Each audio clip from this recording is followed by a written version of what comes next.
Hey, everybody. I'd like to welcome Joey Morea to the show. Joey, thanks so much for coming. Joey's a short-term rental investor in several different markets. And Joey, why don't you start by telling us a little bit about yourself and how you got into short-term rentals and what you're doing now? So I actually started. So I've been a manager in the car business world for years. Actually, just recently got into the mortgage world, but live in Atlanta. Always enjoyed real estate, rentals, things like that, but always was kind of more appealed to the short term rental side because um, I almost kind of looked at it like a toy that kind of pays for itself. Like it is like it's an investment, but it's a toy. You can visit it, you can, upgrade it, improvement. And I've always kind of lived the life to, that my friends used to always call me, like how to ball on a budget, so to speak. How to have cool things in life, but not have them cost you or make any money. So when I was younger, I used to have like boats, but I would always like try to buy them cheap and then maybe have them for the year and find a way to like flip them and, break even or make a little money on them. And, I'd have a, free boat for a year or, same with cars. And then when I got into when I really started, got into the position where I could, financially afford something, had a daughter, so then, I grew up in Florida. I was from my dad lived in the Panhandle, Destin area. So I was familiar with that area. Living in Atlanta is about a 5-hour drive. So our first thought was let's get a beach, condo. And it really started more or less just as a place that, hey, if it breaks even, great. If not, then, cost a little bit of money. Hey, I got a, place that's, on the beach. So bought that, had it with your typical full service, like vacation managers making, 20% or so, just, totally hands off, but did that for a year or so. And then bought another one in Orlando, and took that one over completely. Just said, I'm going to try it, see how it's like to self-manage, and really make this more of an investment than just a passive like toy type of thing. Started doing that for a couple months, and I was like, this is easy. I can totally do this. Researched it a bunch, and said, I'm going to take the condo over too. So that was the tail end of 19, that I fully took over both of them, and ever since then, it's been pretty easy, I guess. So Awesome. Awesome. I love it. So you have two properties total, correct? In two different markets? correct, Orlando and Panama City Beach. Awesome, awesome. And how did you choose these markets? So what do you look for in a market when you're deciding to buy a short-term rental? Well, Panama City Beach was more or less just just because I thought I wanted a beach place. I spent a lot of time in the Destin area. I was actually looking more in Destin. I didn't really want to be in PCB, but after kind of doing a lot more research and doing the math, you kind of get a lot more newer buildings in PCB. They're directly on the beach versus Destin. Most of the time, they're across the street, or you gotta have a farther walk to get to them. I always kind of associated PCB as more of that grungier spring break Club La Vila type clientele, which it can be, but if you're on the right side, more west side by Pier Park, it's a lot newer, nicer, and cleaner, and you're just 10-15 minutes over to Rosemary 30A, so you have a lot of options. So that's kind of why I picked that to begin with. And then I was looking with you actually in Gatlinburg. Was almost bought a cabin, but it needed a little more. I kind of actually regret never buying that one, but how things have went. But I guess hindsight's 2020, and kind of thought Orlando might be a great market. It's only been closed 6 days and 49 years with Disney World. That's about as solid gets. And bought the one in Orlando. I've actually enjoyed owning the one in Orlando more because after owning the beach place, I you can only beaches are cool, but for a day or two, in Orlando there's just so much more things to do there, so many events. Obviously, COVID affected that one a lot this year. But ever since the last month or so, I've definitely noticed the summer bookings start to really pick up. So hopefully, as the vaccines start getting a little more prevalent, we'll see improvement there.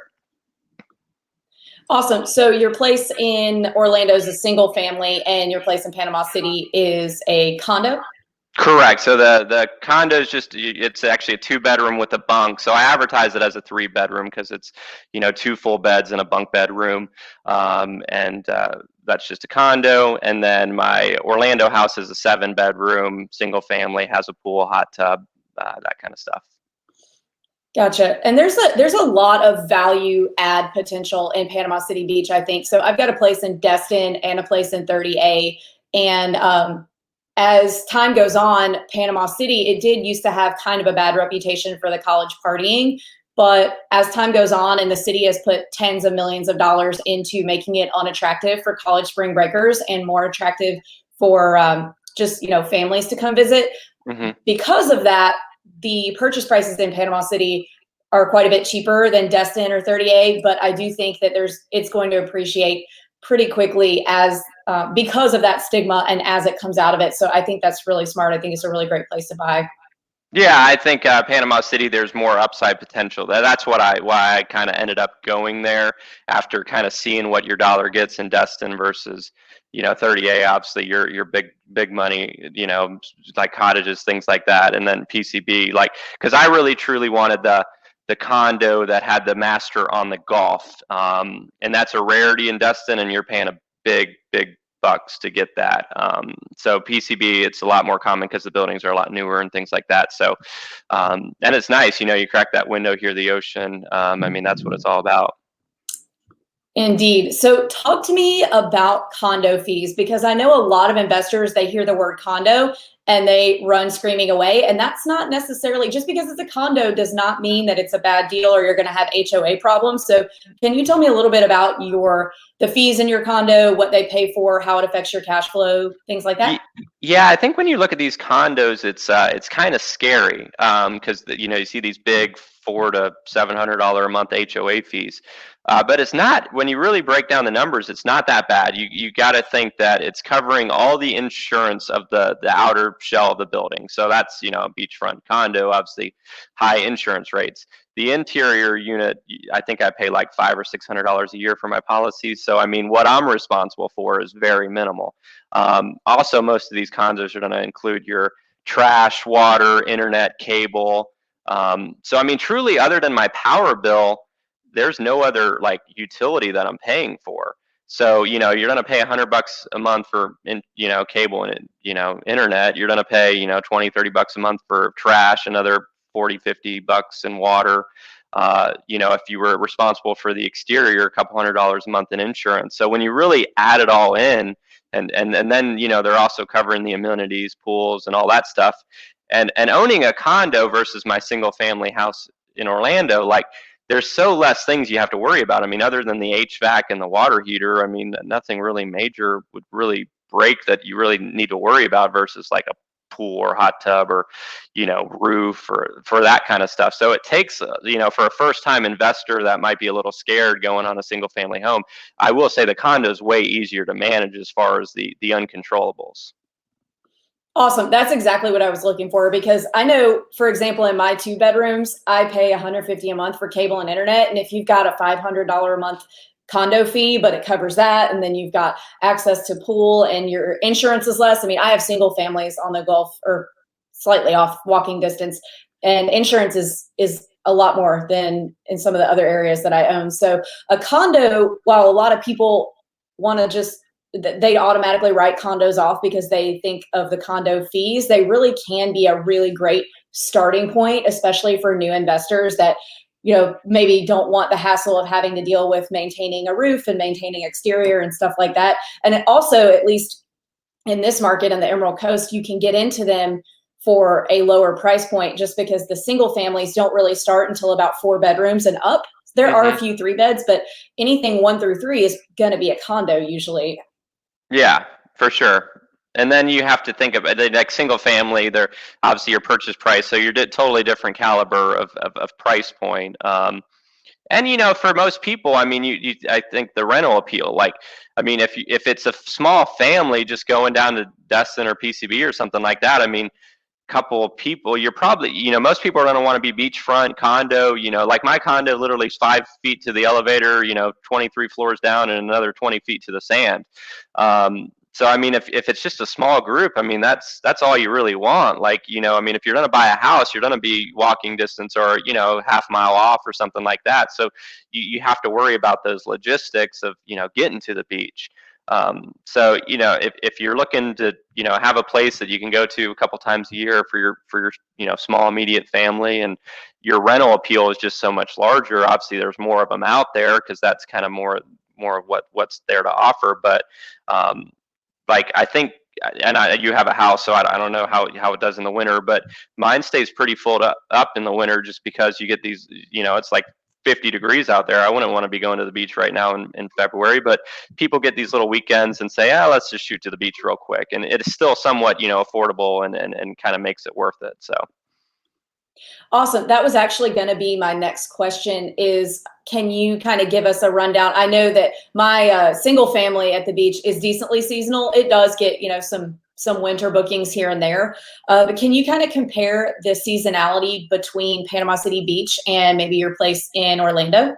So I would say on a normal year in Orlando doesn't really have a season. That's what's great about it. And if anything, the winter season's better than, like the summer season, June, July, like the off school time, those are kicking months. But November, December, January, February, they're rocking in Orlando.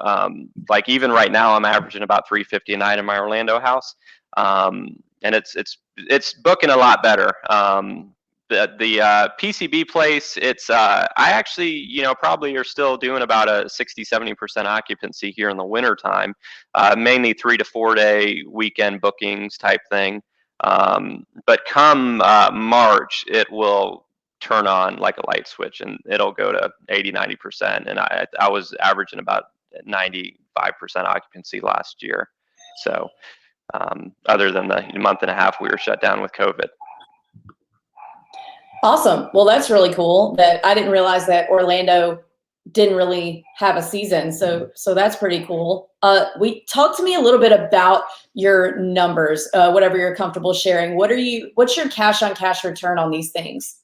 Here, let me, so I guess, I mean, gross wise, I mean, if we want to talk gross, I did like 68 grand in gross on my condo in Panama City Beach last year. That was with me spending pretty much about a week and a half there. I used it for like a week in August and a couple of days in Thanksgiving kind of thing. So I did, it was pretty much fully investment.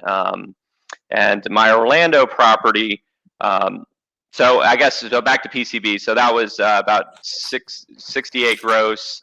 And actually here, hold on real quick. While you're looking for that, while we're on the PCB topic, what did you pay for that PCB house or PCB condo that is doing 68K a year as a 2-bedroom? So I paid in 18. I bought that for 385, but it's gone up quite a bit. One in my building just actually went under contract for 509 this past week. So that market's been rocking and rolling. It definitely is. It definitely is. I know a lot of investors use the percentage of the purchase price, so the gross income represented as a percentage of the purchase price to kind of do a quick and dirty gauge of whether or not it's a good investment. So if it's above 38 grand, you're doing good kind of thing based on that, 10%, 15%, whatever the number is. Yeah, 10% is typically considered a good deal. So even at that higher price point that it is now, it's still is a good investment. It's just you got a really good deal. Yeah, well, and it's all about the self-management. Like you're not going to get those numbers with if you have a full-time property manager, because you also think like these property managers, they charge, like go on Vacasa and just pick out a date. Not only do they charge their commission, but they add all these extra booking fees. So in reality, you think maybe they're only taking 20%, no big deal. But in reality, they're actually taking like 40%, 45%, because people are just looking at the total cost out the door with tax tag, everything in there. They don't really care about the individual breakdown of cleaning fee and all that stuff. So that's something to really think about. Absolutely. So back to the gross or the numbers. So my condo last year did 68 grand, 168,105 was the total gross. And it netted, if you don't count the mortgage, because obviously that's variable, you can't count that in the cost. But all my costs associated with cleaning, taxes, every total cost total was like 38.5. So. Awesome. And how about the Orlando property? How'd you do there? So Orlando, that obviously was a rough year, and Orlando's all about. It's actually a totally different market. There's a lot more availability, but what's in Orlando is the theming. If a home's not themed, it's not going to perform well. And theming, like you got to do more than like stickers of Mickey on the walls kind of thing. You got to go pretty extreme with it. So, I mean, if you search some of these places, I mean, people go extreme. I mean, there's multi-million-dollar homes there bringing in, $500,000 a year in rentals, but they're multi-million-dollar homes with probably $1 million worth of furnishing and theming and stuff like that. So as far as numbers on that one, now I used that one a good bit, and it was shut down about 2 months with COVID and stuff like that. So in reality, it was probably off the market like 3.5 months with everything. So that one there grossed 55.5 versus expenses of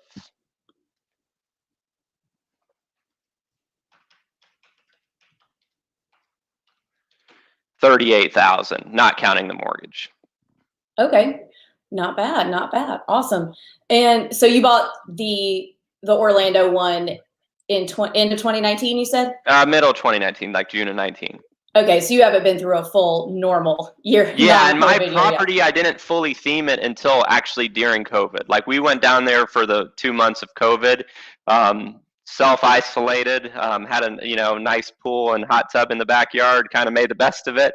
And we went extreme. Like we had and it was great because we were able to find workers like super like reasonable because everybody was out trying to find some jobs. So we redid the game room, theme rooms. So bang for your buck, spent fairly good amount to do the theming up. And I've noticed actually week over week, even like August, September, October of this COVID year, actually my numbers were better than the year over year of 19 before I did all the theming and stuff like that. So it really goes to show like how big of a deal the theming is there. Yeah, I've seen the Star Wars house. Yeah. What kind of theming have you done with yours, if you don't mind sharing a few trade secrets? So I mean, I did. So all those houses have garages, but nobody uses the garage. So the big thing there is put like a mini split air conditioner in there. Theme it up. I did some cool Star Wars. Like I found this graffiti artist that did a really cool like retro. It's like glow in the dark graffiti paint, and he did like my garage and a few bedrooms, and it's like a unique look because I actually found him like on I think Google or Facebook Marketplace or something like that, but nobody else actually has this look. So it kind of makes me stand out what I did with it. And I spent pretty reasonable, a couple, probably $4 or $5 grand. I paid him to do all the painting and stuff like that for all the rooms I got. So it worked out pretty well for what I did, and it just has made a huge difference. Awesome. So with Panama City Beach, there's not a lot of zoning issues. There's not a lot of HOA issues in terms of being allowed to short-term rent. But I know in Orlando and that whole area, there's a lot more primary residence and a lot more hotel and resort presence there also. So can you talk to me a little bit about finding a property that is properly zoned in Orlando and what the regulations look like there? So pretty much you're just going to want to be looking in Osceola County. Orange, that's not going to really work. Osceola is a lot more friendly to it. Most of these neighborhoods that you're going to want to look in are short-term rental communities like Windsor Hills, Champions Gate, Windsor at one side. They're going to be known for their true like vacation rental neighborhoods. And that's what you're going to want to look in because most of those are going to have amenities like a lazy river, clubhouse, stuff like that the guests are going to want to have access to. And that's really what you need to look at. You can, if you're looking at just a home in a normal neighborhood, there's some of those homes, but they're going to be a lot cheaper price point, and not, command the rate type thing. Gotcha. So there are short-term rental specific communities of single family homes that are specifically for short-term rentals?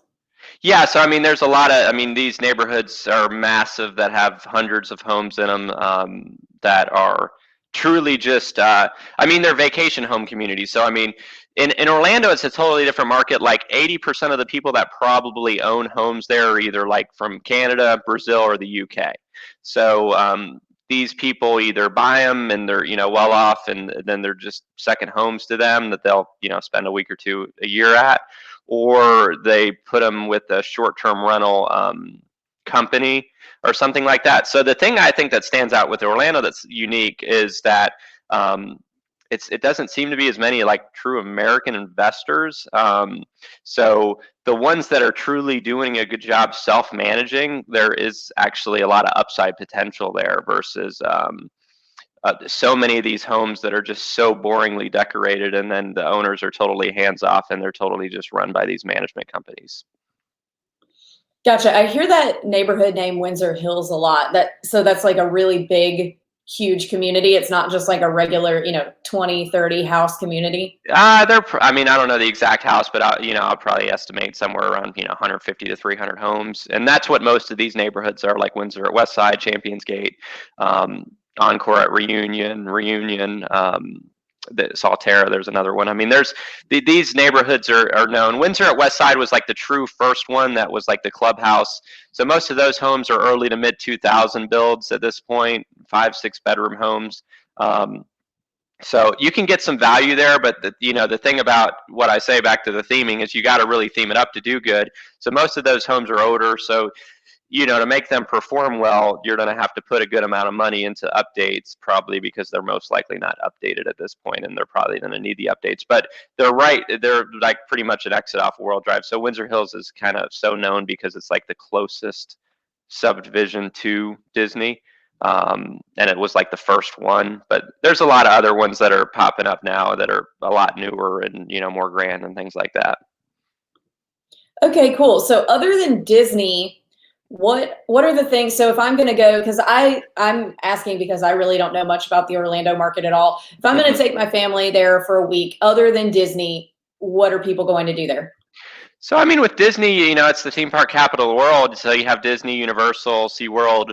I personally was never a Disney person. I grew up in Ocala, an hour and a half away from Disney World, and I probably went to Disney 5 times in my life, like childhood to, and then when we, had our daughter, we already had our PCB place at that point. We were kind of debating Gatlinburg, Orlando, that kind of stuff. And we were like, Orlando, we'd probably use more. It was more probably for us at that point, like, so that's why we got it, not really, knowing if we'd like it, just, more like, yeah, it seems cool, like, having a young kid, she'll like to go to Disney from time to time. And we bought it, but the value there, like, you get so much bang for your buck. You can buy a 6, 7, 8 bedroom house with a pool, hot tub, like single family home in the 400s.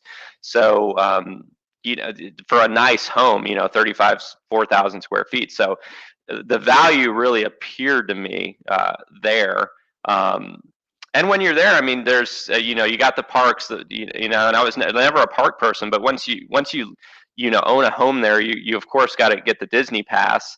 And they have the deals to do that, and it becomes a pretty affordable vacation, because like outside looking in, I would see these people that go to Disney, stay on resort, they're dropping like $8,000 on a Disney World vacation. And to me, I was always like, why would you do that? Like, for $8,000, I'm going to do a way more exotic trip than go to Disney World. And that's what these people do. Like but if you have the house there and I guess as a renter, you can, get a 6, 8 bedroom house for, if you're bringing 3, 4 families, your cost is pretty minimal, and you have your own pool and all that stuff. And then obviously you got your tickets there, but you don't have to go every day. If you're getting one of these big houses with a game room and everything, it's like your own compound. and you can kind of enjoy the setup there. And then most of these have the clubhouse, so they have the lazy river and all that. So it can, if you're renting the house or if you own the house, it can be a pretty good value vacation if you look at it like that. Absolutely. So while we're on the subject of numbers, so when you're looking for a deal in either one of these markets, what are you looking for? What constitutes a deal in both Panama City and Disney? And if you can address those separately, that'd be awesome. But what constitutes a deal to you when you're looking for a new vacation rental in one of those markets? So, I mean, obviously the math has to work out on what you're, and I think a lot of people get caught up on what the property past performance did. And I'm always a person that likes to do the value add. So I think you try to find that more ugly duckling, badly managed rental, put new furniture in it, do some different stuff for the fairly minimal cost on the back end side versus the savings on the front end side, and truly change the total numbers. I mean, if you're self-managing, obviously you're going to save the commission off the bat. Plus, you should perform better just because I think people like booking from a self-managed property. But yeah, I would say look for the ugly duckling type property that for very minimal back end cost to upgrade some furniture, change some theming, things like that, you can really change the whole look of the property. That's great advice. I like doing that too. I've got one that I pretty much had to gut the entire inside that it sat on the market for like a year and a half in Destin, which is a decently hot vacation rental buying market. I mean, it's a seller's market, but it's hot for buyers. And it sat on the market for like a year and a half, and we picked it up, and it's done really, really awesome. So I want to zoom in on one thing that you said regarding rental history. So rental history is something that in a lot of these markets is advertised on the MLS and on the listing for sale. To me, rental history is a variable. I don't really pay attention to it at all when I'm buying a property, but I have done this a lot of times. I've got a lot of experience. So a lot of new investors can get really hung up on the previous rental history. What does rental history mean to you when you're buying something? I think as a first-time investor, that's the number that you get stuck in your head, because that you're just thinking like, let me break even, or what can I make on this property, or whatever. Like, I just don't want to have this, drain. And the first one's the toughest one for sure. Like, it was, like now looking back, I probably would have bought a more, expensive property that probably would have performed a little better. But it's that first one's the doozy, I guess. The second one was easy because I kind of knew how it worked at that point. But I mean, if you're looking at that, uglier property that you can see why it's not renting well, if you're okay with putting the money into it, a lot of these people just don't.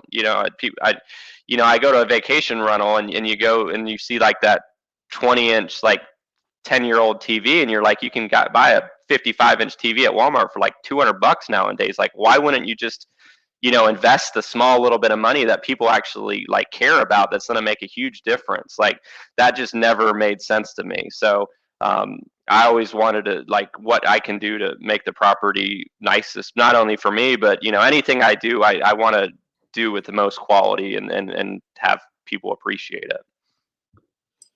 That makes a lot of sense. I like that. I like that a lot. So to me, when my clients get caught up in rental history, so to me, rental history is 100% a variable. It is just what one random person or one random manager has been able to do with one random property. So it's a random data point when, it's not really something that can be relied upon, because two owners can own the exact same property and have wildly different numbers. So rental history is definitely something not to get tripped up on as a new investor, just because the chances that rental history is the best that property ever will do are really, really slim. That's not going to be the case.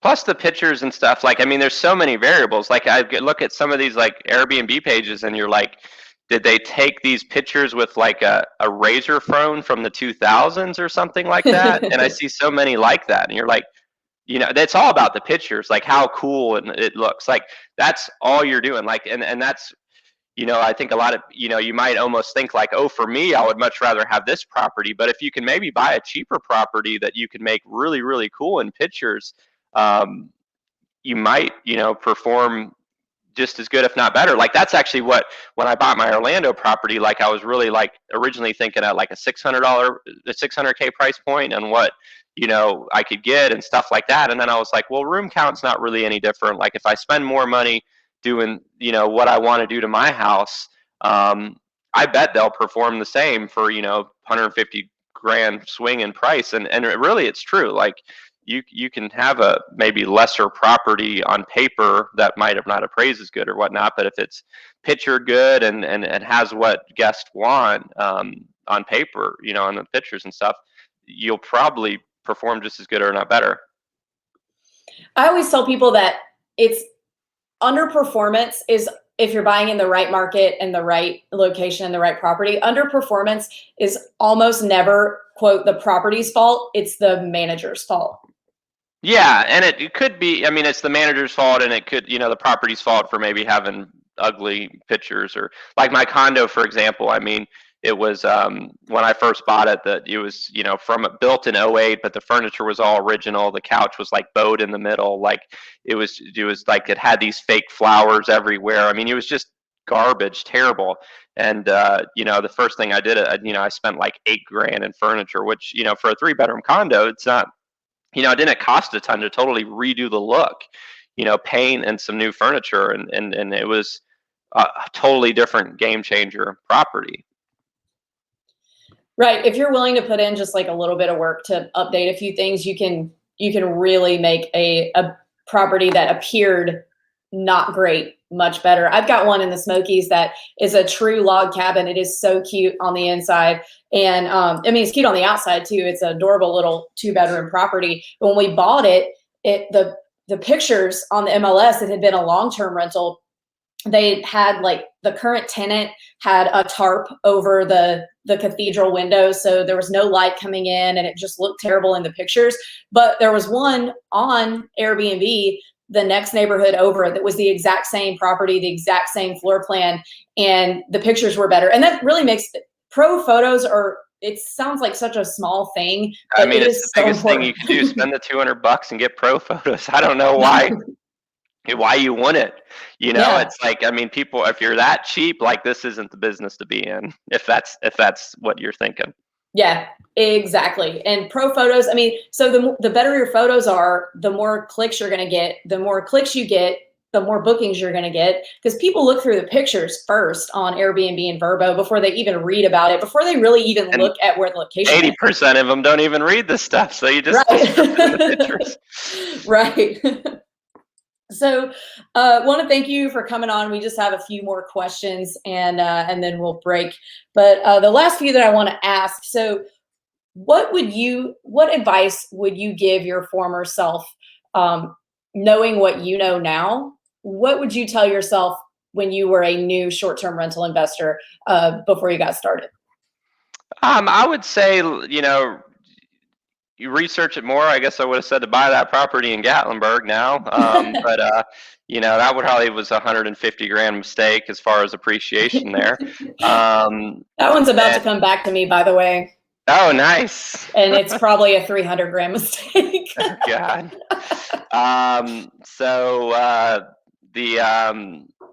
Yeah, I mean, I guess I guess, you gotta be careful first that, I guess I would say I'm a conservative person and want to make sure I'm doing the right thing.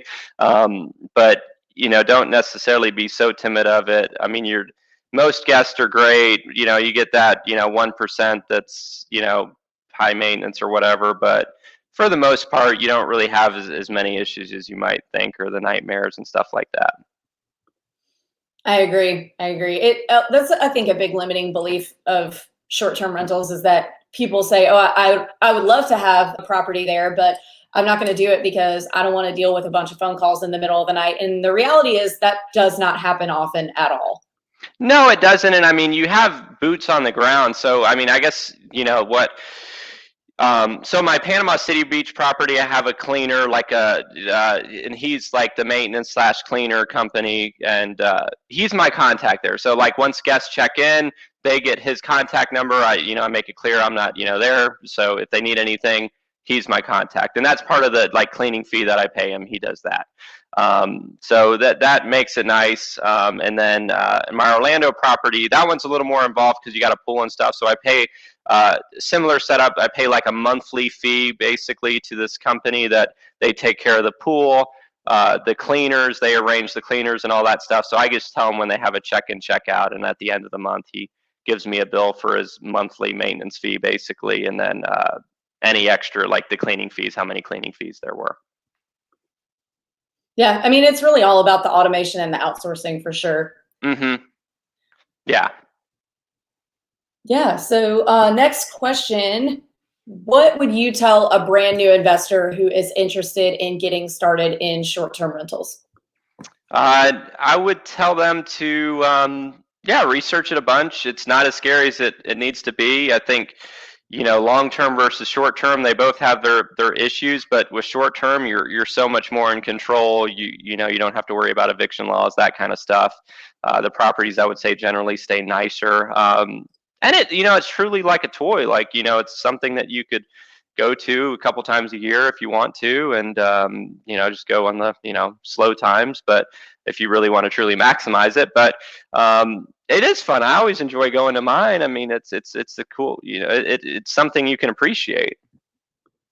Yeah, absolutely. And I always tell my clients that if you're somebody who's going to want to be able to use your property some without cutting into your income, then a beach market is a really good place to do that, since you're going to make most of your money in the summertime anyway. Well, at least in the Panhandle. I know it's different in South Florida, but in a seasonal market where where the returns are there annually, but you are going to have some downtime, that's a really good option for people who want to try and mix business with pleasure, so to speak, where you're going to make all your money in one season, and then you can kind of go and hang out with your family and chill in your vacation rental the rest of the year.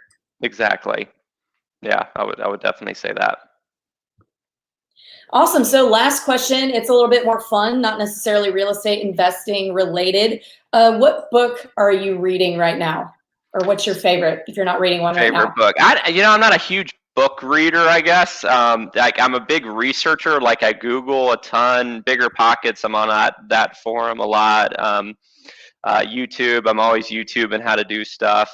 So I guess not like a book. I guess my ADD probably kicks in a little too, to read like a full-on book. I do a lot of like audio books. If I'm like when I go down to like PCB or Orlando, like that 5-6 hour drive, I'll pop in a audio book or something like that. But I don't know if I truly say like I'm reading a book currently, so kind of like your standard answer, like Rich Dad Poor Dad probably would be the one I read as a younger, to really kind of get the my investment mind on track. But that would kind of be my answer to that, I guess. Awesome. Rich Dad, I mean, there's nothing wrong with Rich Dad Poor Dad being your favorite. I know everybody says it, but it's that good of a book. So. It's just I guess a switch flipper, that kind of gets your mind going. But yeah, I'm always Googling stuff if it comes to my mind, or YouTube and how to do stuff. It really you can get I went to college for a little bit, but didn't graduate. But I mean, you can get so much education for free now with what you have at your disposal, that you can, as long as you're always researching and doing stuff, I think you can get a lot of info that way. Absolutely. Well, Joey, thank you so much for coming on. I'm sure some people are going to have some questions about short-term rental investing in PCB and perhaps Orlando. Where can they reach you? They can reach me, I guess, at my phone or email. Should I just give that out or whatnot? Or if you want to, yeah, I mean, we can put it in the show notes. Put it in the show notes. Okay, yeah, that's fine. Yeah, and then I do the mortgage stuff now. So more. I will say, touch on that. The mortgage is a different world on the vacation rentals in the condos on the beach and stuff like that. So a lot of people are gonna, that's a different world there. But like your traditional single family, like cabin in Gatlinburg or home in Orlando or something, you're looking at second home financing at phenomenal rates in the twos right now. So. Yep, I'm about to get another one myself for that exact reason. Yeah. Great. Awesome. Well, thanks so much for coming on, and we will talk to you soon. Awesome. Thank you.